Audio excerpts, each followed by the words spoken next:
କନ୍ଧମାଳ ଜିଲ୍ଲାରେ ଦିନକୁ ଦିନ ତାପମାତ୍ରା ହ୍ରାସ ପାଇବାରେ ଲାଗିଛି। ବର୍ତ୍ତମାନ ଦାରିଙ୍ଗବାଡ଼ିରେ 10 ଡିଗ୍ରୀ ତଳେ ତାପମାତ୍ରା ରହୁଛି। ଦାରିଙ୍ଗବାଡ଼ି ଅଞ୍ଚଳରେ ପ୍ରତିବର୍ଷ ଭଳି ଚଳିତ ବର୍ଷ ଶୀତ ମହୋତ୍ସବ ପାଳନ କରିବା ପାଇଁ ଚିନ୍ତା କରାଯାଇଛି।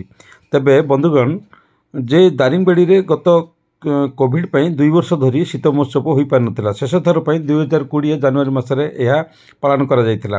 ତ ବର୍ତ୍ତମାନ ଚଳିତ ବର୍ଷ ପୁଣି ସେହି ଶୀତ ମହୋତ୍ସବକୁ ପାଳନ କରାଯିବା ପାଇଁ ସ୍ଥାନୀୟ ପ୍ରଶାସନ ଏବଂ ସ୍ଥାନୀୟ ବିଧାୟକ ଶ୍ରୀଯୁକ୍ତ ସାଲୁଗା ପ୍ରଧାନ ଏବଂ ବିଡ଼ିଓ ଗଦାଧର ପାତ୍ର, ତହସିଲଦାର ଡକ୍ଟର ଅଶୋକ କୁମାର ଦାସ ପ୍ରମୁଖଙ୍କ ଉପସ୍ଥିତିରେ ଏକ ପ୍ରସ୍ତୁତି ବୈଠକ କରାଯାଇଛି, ଯାହାକି ଚଳିତ ବର୍ଷ ଶୀତ ମହୋତ୍ସବ ଧୁମଧାମରେ ପାଳନ କରିବା ପାଇଁ ଚିନ୍ତା କରାଯାଇଛି ଏବଂ ନିଷ୍ପତ୍ତି ହୋଇଛି।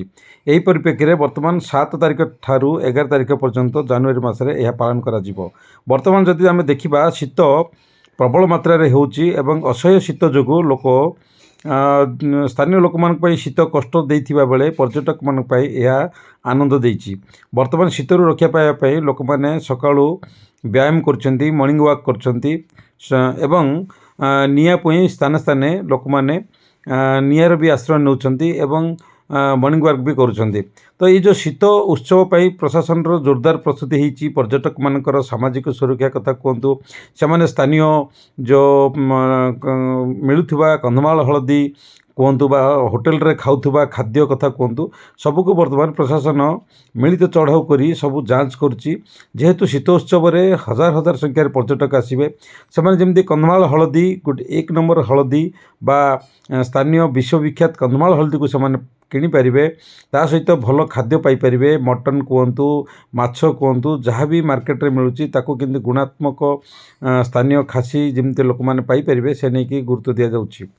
ଏବଂ ବଡ଼ କଥା ହେଲା ଯେ ପ୍ରତିବର୍ଷ ଭଳି ଯେମିତି ଶୀତ ଉତ୍ସବ ପାଳନ କରାଯାଉଛି, ଇଏ ସବୁକୁ ଧ୍ୟାନ ଦେଉଛନ୍ତି ସ୍ଥାନୀୟ ପ୍ରଶାସନ। ଏବଂ ଏ ଯେଉଁ ଶୀତ ଉତ୍ସବର ମଜା ନେବା ପାଇଁ କେବଳ ଯେ ଜିଲ୍ଲା ବା ଜିଲ୍ଲା ବାହାରୁ ପର୍ଯ୍ୟଟକ ଆସିବେନି, ଏହା ରାଜ୍ୟ ବାହାରୁ ମଧ୍ୟ ୱେଷ୍ଟବେଙ୍ଗଲରୁ ମଧ୍ୟ ପର୍ଯ୍ୟଟକମାନେ ଆସିବେ। ତ ଶୀତ ମହୋତ୍ସବ ବର୍ତ୍ତମାନ ସାରା ଭାରତବର୍ଷରେ ଦାରିଙ୍ଗବାଡ଼ିର ଶୀତ ଉତ୍ସବ ଗୋଟେ ଗୁରୁତ୍ୱ ବହନ କରୁଛି। ସେଥିପାଇଁ ଶୀତ ମହୋତ୍ସବକୁ କେମିତି ଅଧିକ ଆକର୍ଷଣ କରାଯାଇପାରିବ ଏବଂ ଅଧିକ ପର୍ଯ୍ୟଟକ କେମିତି ମଜା ନେଇପାରିବେ ଏବଂ ଏ ଯେଉଁ ଚଳିତ ଶୀତକୁ ଲୋକ ମଜା ନେବା ସହିତ ଯେମିତି ଦାରିଙ୍ଗବାଡ଼ିକୁ ପର୍ଯ୍ୟଟନ ଅଧିକରୁ ଅଧିକ ଆସିବ ଏବଂ ପର୍ଯ୍ୟଟନ କ୍ଷେତ୍ରର ବିକାଶ କରାଯିବ, ସେ ନେଇ ଜିଲ୍ଲା ପ୍ରଶାସନ ମଧ୍ୟ କାର୍ଯ୍ୟଭାର ହାତକୁ ନେଇଛି। ଯଦି ଦେଖିବା କଫି ବଗିଚାକୁ ନେଇକି ଦାରିଙ୍ଗବାଡ଼ି ପରିଚିତ, ଯଦି ଦେଖିବା କଫି ବଗିଚାକୁ ନେଇକି ଯଦି ଦାରିଙ୍ଗବାଡ଼ି ପରିଚିତ, ତେବେ କଫି ବଗିଚାର ଉନ୍ନତି କେଉଁଠି ହେଇଛି? ତ ସେ ବର୍ତ୍ତମାନ କଫି ବଗିଚାରେ ଯେତେବେଳେ ଉନ୍ନତି ହୋଇପାରିନଥିଲା, ତାକୁ ପ୍ରଶାସନ ଜିଲ୍ଲା ପ୍ରଶାସନ ବର୍ତ୍ତମାନ ତାକୁ ଗୁରୁତ୍ୱ ଦେଇଛି ଏବଂ ଜିଲ୍ଲା ପ୍ରଶାସନ ସେହି କଫି ବଗିଚାରେ ବର୍ତ୍ତମାନ ତା'ର ଉନ୍ନତି କରିବା ପାଇଁ ବିଭିନ୍ନ ପଦକ୍ଷେପ ନେଇଛି। ତା ସହିତ କାଫେ କରିବା ପାଇଁ ଚିନ୍ତା କରିଛି, ଯେଉଁଟାକି କ୍ଷୁଦ୍ର କଫି ଦୋକାନରେ ମିଳିବ, ସ୍ଥାନୀୟ କଫି ଲୋକ ପିଇପାରିବେ ଏବଂ ସେ କଫି ପିଇବେ ଏବଂ ସେଠି ଯେଉଁ ଶିଶୁମାନେ ଆସୁଛନ୍ତି, ଶିଶୁ ପର୍ଯ୍ୟଟକମାନେ କେମିତି ଖେଳକୁଦ କରିପାରିବେ, ତାଙ୍କ ପାଇଁ ବି ପ୍ଲେ ଜୋନ୍ର ବ୍ୟବସ୍ଥା ବି କରାଯିବ। ଏଭଳି ଅନେକ ଲକ୍ଷ୍ୟ ରଖାଯାଇଛି କଫି ବଗିଚାର ଉନ୍ନତିକରଣ ପାଇଁ।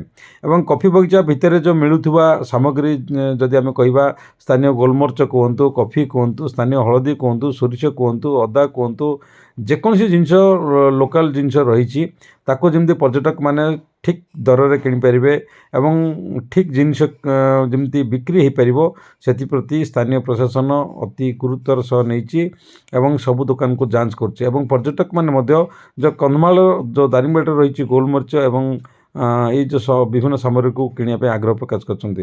ତ ଡିୟର୍ ଫ୍ରେଣ୍ଡସ୍, ଆସନ୍ତୁ ଆମେ ଆସନ୍ତା 7ରୁ 11କୁ ଯେଉଁ ପର୍ଯ୍ୟନ୍ତ ଯେଉଁ ରହିଛି ଆପଣଙ୍କର 5 ଦିନ ଧରି, ପ୍ରତିବର୍ଷ 3 ଦିନ ଧରି କରାଯାଉଥିଲା, କିନ୍ତୁ ଚଳିତ ଥର 5 ଦିନ ଧରି ଏହି ଶୀତ ମହୋତ୍ସବ ପାଳନ କରାଯିବା ପାଇଁ ଯେଉଁ ଶୀତ କମିଟି ନିଷ୍ପତ୍ତି ନେଇଛି ଏବଂ ଯେଉଁ ନୂତନ କମିଟି ଗଠନ କରାଯାଇଛି, ସେଠି ଆମର ବିଧାୟକ ଯିଏ ରହିଛନ୍ତି ଶ୍ରୀ ସାଲୁଗା ପ୍ରଧାନ, ସେ ଏହାର ସଭାପତି ରହିଛନ୍ତି ଏବଂ ବିଡ଼ିଓ ରହିଛନ୍ତି, ସମ୍ପାଦକ ରହିଛନ୍ତି, କୋଷାଧ୍ୟକ୍ଷ ଭାବେ ଆମର ତହସିଲଦାର ରହିଛନ୍ତି।